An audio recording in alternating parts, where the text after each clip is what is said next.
Assalamu alaikum dear students. Hope you are all very fine and preparing very well for your exams. So आज का ये video tutorial किस बारे में है? जी हाँ, आज जैसा कि आप देख सकते हैं कि ये वीडियो ट्यूटोरियल आपके एक इंतहाई अहम टॉपिक के बारे में जिसका नाम है किस तरह हम कार्बोहाइड्रेट्स के स्ट्रेट चेन फॉर्म को यानी ओपन चेन फॉर्म को उनकी रिंग यानी साइक्लिक फॉर्म में कन्वर्ट कर सकते हैं. So let's just move straight away.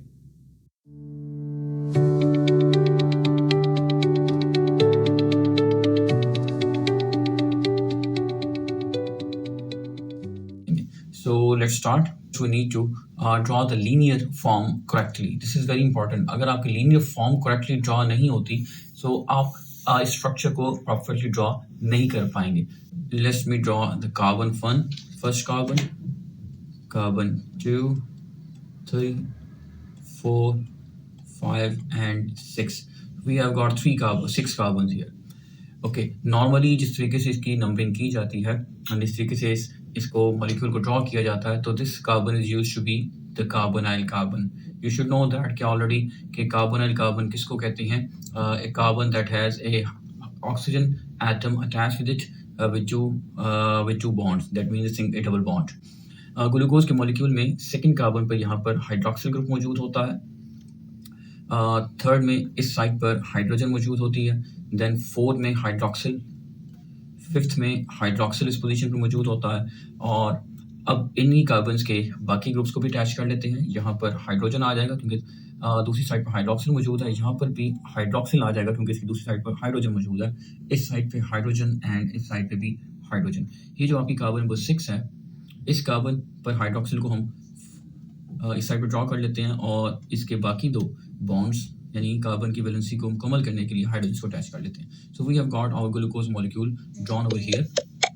Normally glucose के मॉलिक्यूल इस फॉर्म में ड्रॉ किया जाता है. दैट मीन्स कि इस साइड कार्बन टॉप पोजीशन को कार्बन नंबर 1 लिया जाता है और इस तरीके से इसकी नंबरिंग कर दी जाती है.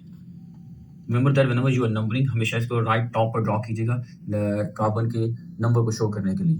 इस पर्टिकुलर पर्पस के लिए ग्लूकोज के मॉलिक्यूल टॉप से बॉटम नहीं ड्रॉ करेंगे, हम बॉटम से टॉप की जानिब ड्रॉ करेंगे. This will help us. Okay, so let's draw this molecule again from bottom to top. Now this time we're going to draw the carbonyl carbon at the top bottom. So this is going to be our carbonyl carbon and here is hydrogen. Again बाकी तमाम के तमाम groups को in the same way. तो second carbon के ऊपर hydroxyl था, right side पर हम इसको हाइड्रोक्सिल को ड्रॉ कर लेंगे. और थर्ड पे हाइड्रोजन था, हम इसको थर्ड कर लेंगे. Then we have hydroxyl. This will be our hydroxyl. This is going to be our hydroxyl as well, and this is going to be our hydroxyl as well. Okay. Now let's attach the hydrogen atoms. This is going to be our hydrogen. This is going to be our hydroxyl. This is going to be our hydrogen atom. This is going to be hydrogen, hydrogen and hydrogen.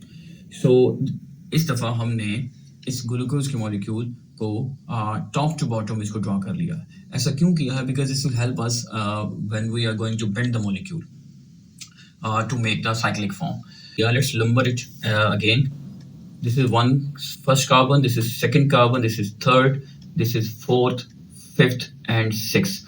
The next thing we are going to do that, we are going to find out few carbon atoms from this glucose molecule. सबसे पहली बात जो इसमें है वो जो asymmetric carbon atoms हैं वो कौन से हैं? एसिमेट्रिक कार्बन एक ऐसी कार्बन को कहते हैं जिसके साथ 4 ग्रुप्स अटैच्ड हों, नंबर 1. नंबर 2, ये 4 के 4 ग्रुप जो हैं वो डिफरेंट हों. For example you have got a carbon here, this is your carbon, इसके साथ एक ग्रुप यहाँ पर अटैच्ड है. फॉर एग्जांपल दिस इज एक ग्रुप अटैच्ड है ए, एक और ग्रुप अटैच्ड है दैट इज बी, एक और ग्रुप अटैच, इसको मैं सी नहीं कह रहा हूँ, see I am using C for the carbon, इसको हम डी कह देते हैं. और एक चौथा ग्रुप अटैच हम ई कह देते हैं. So this carbon has got 4 groups and all the 4 groups are different. So this carbon is called as asymmetric carbon. अब आपके इस ग्लूकोज के मॉलिक्यूल के अंदर एसिमेट्रिक कार्बन्स कौन से हैं? So let's find out. So सबसे पहले अगर हम देखें ये जो कार्बोनाइल कार्बन है सी, जिसके साथ कितने ग्रुप्स अटैच्ड हैं, तो मैंने जैसे कि आपको बताया कि 2 कंडीशन है. पहली कंडीशन है कि 4 ग्रुप्स अटैच्ड हो. सेकंड कंडीशन है कि चारों के चारों ग्रुप्स जो है वो डिफरेंट हो. सो इस फर्स्ट कार्बन के साथ 4 ग्रुप्स अटैच्ड नहीं है. इसके साथ इस फर्स्ट कार्बन के साथ 4 ग्रुप्स अटैच्ड नहीं है, इसके साथ 3 ग्रुप्स अटैच्ड हैं. एक ऑक्सीजन है, एक हाइड्रोजन है और एक ये सारे का सारा molecule, rest of the molecule. So this is not your asymmetric carbon. Okay. If we look at the second carbon, इस second carbon के साथ एक हाइड्रोक्सिल अटैच्ड है, this one, एक हाइड्रोजन अटैच्ड है, एक इसके साथ ये वाला ग्रुप अटैच्ड है और एक इसके साथ ये कंप्लीट ग्रुप अटैच्ड है. सो अगर आप देखें तो ये सारे ये चारों के चारों जो ग्रुप्स है ये डिफरेंट है. सो चार ग्रुप्स हैं और चारों डिफरेंट ग्रुप है. सो this carbon is your first asymmetric carbon. Okay, so let's see कि इसके बाद जो थर्ड कार्बन है क्या वो भी एसिमेट्रिक है. तो this is your asymmetric carbon. Carbon number 2 is asymmetric. Third carbon को अगर आप देखें इसमें एक हाइड्रोजन है, एक हाइड्रोक्सिल है, एक इसके पास ये वाला ग्रुप अटैच है और एक इसके पास ये कंप्लीट ग्रुप अटैच है.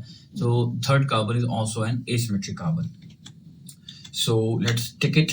This one is also your asymmetric carbon. अगर आप फोर्थ को देखें तो फोर्थ में नहीं तमाम कंडीशंस पर पूरा उतरता है, तो fourth is also your asymmetric carbon.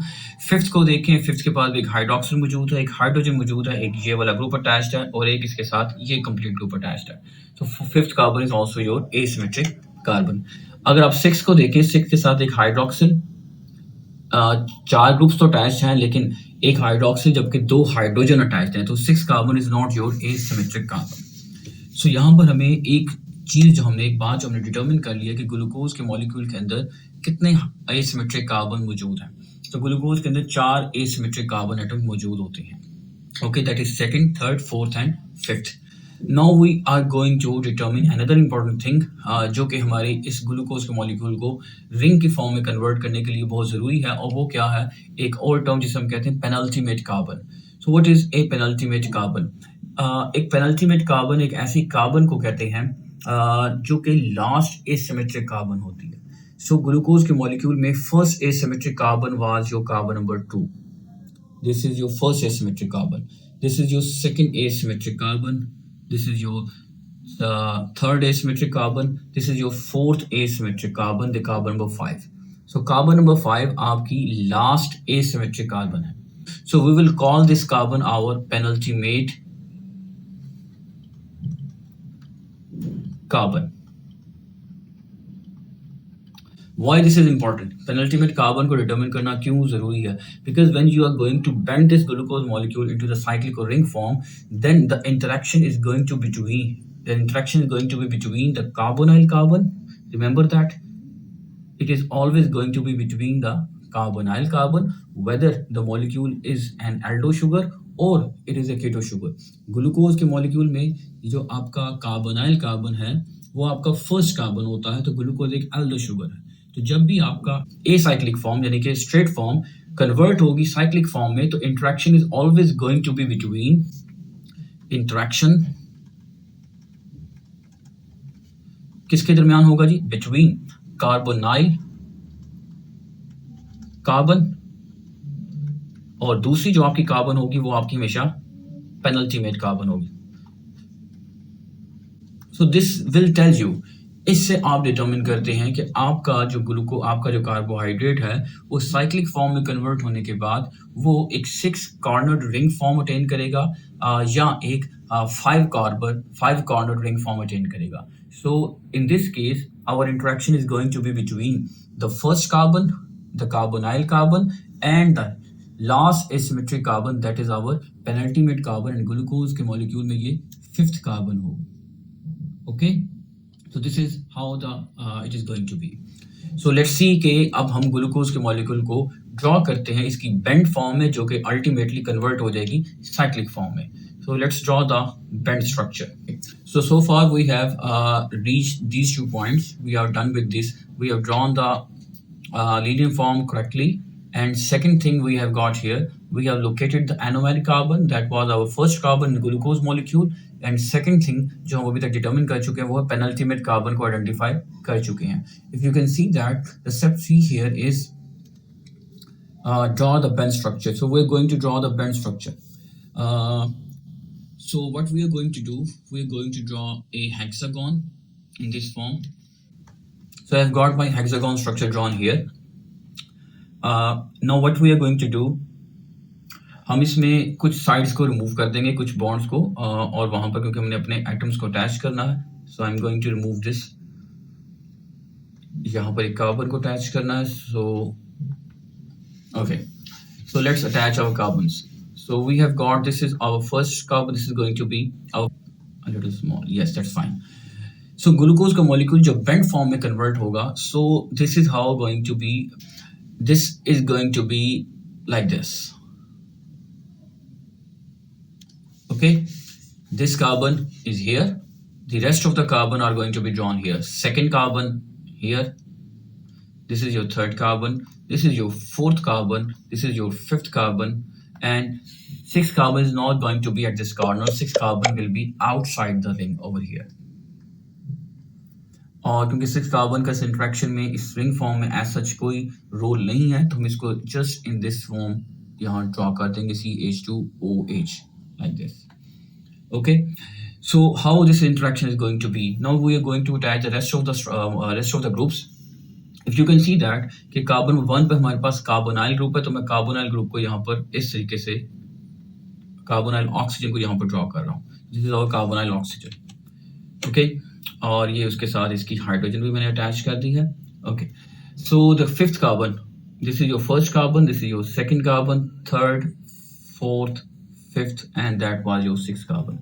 Fifth carbon के साथ हाइड्रोक्सिल ग्रुप अटैच्ड है. So let's attach this hydroxyl group using another colour. So this is your hydroxyl group. Now what is going to happen? Let's see the step 4 here. The step 4 says that transfer the hydrogen atom from the hydroxyl of the penultimate carbon. Your carbon number 5 was your penultimate carbon. Okay, you're going to transfer the hydrogen atom from the hydroxyl of the penultimate carbon. So this is your penultimate carbon. This is its hydroxyl. You're going to transfer this hydrogen from this to where? To the carbonyl, to the oxygen of the carbonyl group, and this is your carbonyl group here, this one. So you're going to transfer this hydrogen from the penultimate carbon, so hydroxyl, to the oxygen of the carbonyl group. Okay, so जब हम इसको transfer कर लेते हैं, so what will happen? Let's draw it again. I'm going to copy the structure. So what is going to happen? क्योंकि जैसा कि मैंने आपको बताया कि हम इस हाइड्रोक्सिल को, किस हाइड्रोक्सिल को, इस हाइड्रोक्सिल को, इस हाइड्रोक्सिल के हाइड्रोजन को ट्रांसफर करेंगे ऑक्सीजन ऑफ कार्बोनाइल ग्रुप इसके ऊपर. So I am going to remove this hydrogen from here. So this hydrogen has been removed and it has been transferred over here. Okay, जब oxygen hydroxyl की oxygen अपना hydrogen को lose करेगी, then इसके ऊपर एक बॉन्ड बनाने की कैपेसिटी आ जाएगी. This dot is showing that this is an unpaired electron. Okay, what is going to happen next? जैसे ही हाइड्रोजन ट्रांसफर होगा इस ऑक्सीजन के ऊपर, what will happen next? This bond, this two bonds of the oxygen, one of the bond will be broken. यहां से एक bond break हो जाएगा. ओके, जब एक बॉन्ड ब्रेक हो जाएगा, then what will happen next? Okay, I call this step as bond breaking and shifting. So I'm going to copy the structure again in order to save the time.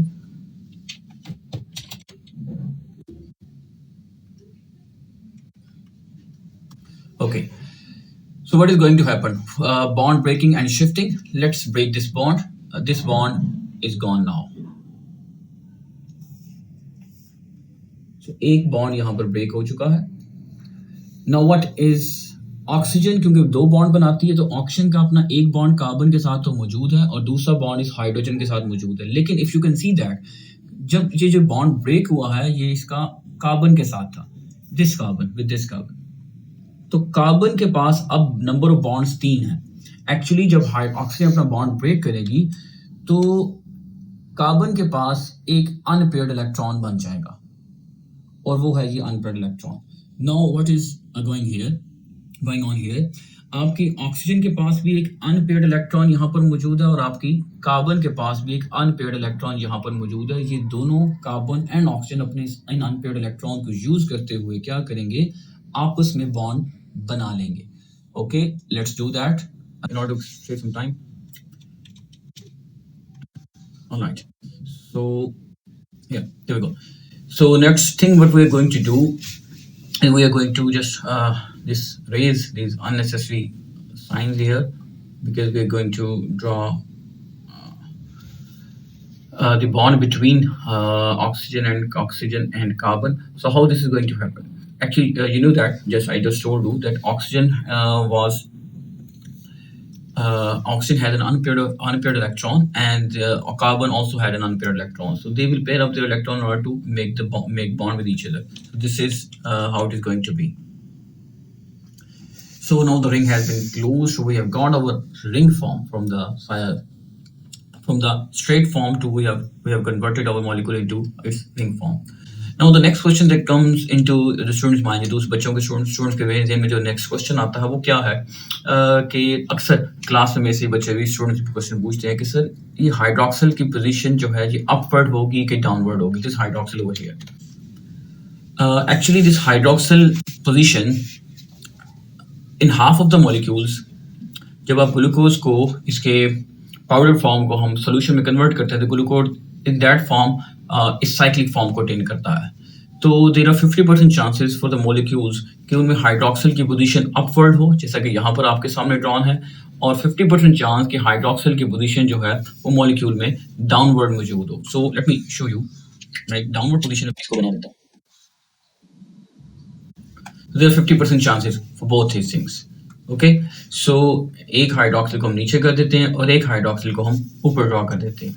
So here we have got hydroxyl downward position और hydrogen जो है इसमें upward position पर. So जिन molecule में hydroxyl की position जो है वो डाउनवर्ड होगी वो मॉलिक्यूल हमेशा अल्फा फॉर्म कहलाते हैं. For example in this case this will be our alpha glucose. और जिन मॉलिक्यूल में इस हाइड्रोक्सिल की पोजीशन अपवर्ड होगी, these are such molecules are called as beta molecules, and this molecule will be beta glucose. Remember that this carbon that was earlier, जो कि पहले carbonyl carbon थी, ये जो कार्बन आपकी है, this carbon is now called as anomeric carbon. Okay, anomeric term is basically used in ring forms. So जब एक कार्बोनाइल कार्बन अपने ऑक्सीजन से हाइड्रोक्सिल को अटैच करके मॉलिक्यूल को रिंग फॉर्म में कन्वर्ट कर लेती है, that carbon then becomes the anomeric carbon. Anomeric carbon, this is your anomeric carbon. Okay, so far हमने अपनी एक ओपन चेन कॉन्फ़िगरेशन को कन्वर्ट कर लिया है रिंग कॉन्फ़िगरेशन के अंदर, साइक्लिक कॉन्फ़िगरेशन के अंदर. Now the last thing is this is another important step कि ये जो आपका मॉलिक्यूल है इसमें इसके अंदर कुछ मजीद कार्बन एटम्स हैं, जिनमें से एक कार्बन ये है, one of the carbon is this, and the last one this fourth carbon. In carbons के अंदर भी हाइड्रोक्सिल और हाइड्रोजन की पोजीशंस को ड्रॉ करना है. Remember that is a very simple rule. I am going to just put this rule over here. What is that rule? वो तमाम के तमाम ग्रुप्स जो कि राइट साइड पर मॉलिक्यूल के मौजूद हैं. For example these groups are on the right side. ये तमाम के तमाम ग्रुप्स जो कि राइट साइड पर हैं, ये रिंग फॉर्म के अंदर, साइक्लिक फॉर्म के अंदर ये डाउनवर्ड ड्रॉ किए जाएंगे. और वो तमाम के तमाम ग्रुप जो कि लेफ्ट साइड पर मौजूद हैं, इन तमाम के तमाम ग्रुप को हम अपवर्ड ड्रॉ करते हैं. So these groups will be drawn upward, leftward will be upward. So this is very simple rule. I call it RDLU rule. इसको याद रखने के लिए सिंपली RDLU रूल है. सो अगर हम देखें हमारे पास जो सेकंड कार्बन है इस पे हाइड्रोक्सिल की पोजीशन राइट साइड है, तो सेकंड कार्बन के हाइड्रोक्सिल को हम डाउनवर्ड ड्रॉ कर लेंगे. बिल्कुल ऐसे ही कार्बन नंबर 3 में हाइड्रोजन जो है वो डाउनवर्ड राइट साइड पर है, तो इसे हम डाउनवर्ड ड्रॉ कर लेंगे. बिल्कुल ऐसे ही जो हमारा कार्बन 4 है इस पे राइट साइड पर हाइड्रोक्सिल मौजूद है, तो यहाँ पर हम हाइड्रोक्सिल ड्रॉ कर लेंगे. अब इसके बाकी जो ग्रुप्स हैं उनको, फॉर एग्जांपल कार्बन नंबर 2 पे ऑक्सीजन हाइड्रोजन जो है वो हमारा लेफ्ट साइड पर है, तो ये अपवर्ड ड्रॉ हो जाएगा. बिल्कुल ऐसे ही जो कार्बन नंबर 3 है इसका हाइड्रोक्सिल अपवर्ड आ जाएगा, और ऐसे ही कार्बन नंबर 4 पर मौजूद हाइड्रोजन अपवर्ड आ जाएगा. Now what about the carbon number 5? Carbon number 5 was actually penultimate carbon. So this carbon has already been utilized. This carbon has already been utilized. इसको हम already use कर चुके हैं molecule को ring form में convert करने के लिए, लेकिन फिर भी इसके हाइड्रोक्सिल की पोजीशन के बारे में कोई एज सच इसके लिए हम कोई रूल की बात नहीं करेंगे. This will only be drawn in this way, like this. Actually, it is across the screen. So now the our molecule has been converted into ring form from an open yani acyclic form. So I hope you have enjoyed the video and you have learned a lot from this video. मैंने बड़े simple steps के अंदर और एक step by step guide को follow करते हुए आपके एक open chain glucose के molecule को convert किया है ring form के अंदर. अगर आपके questions या queries हैं तो you can put them in the comment box. For more videos, do subscribe the channel and hit the bell icon. Take care. Allah Hafiz.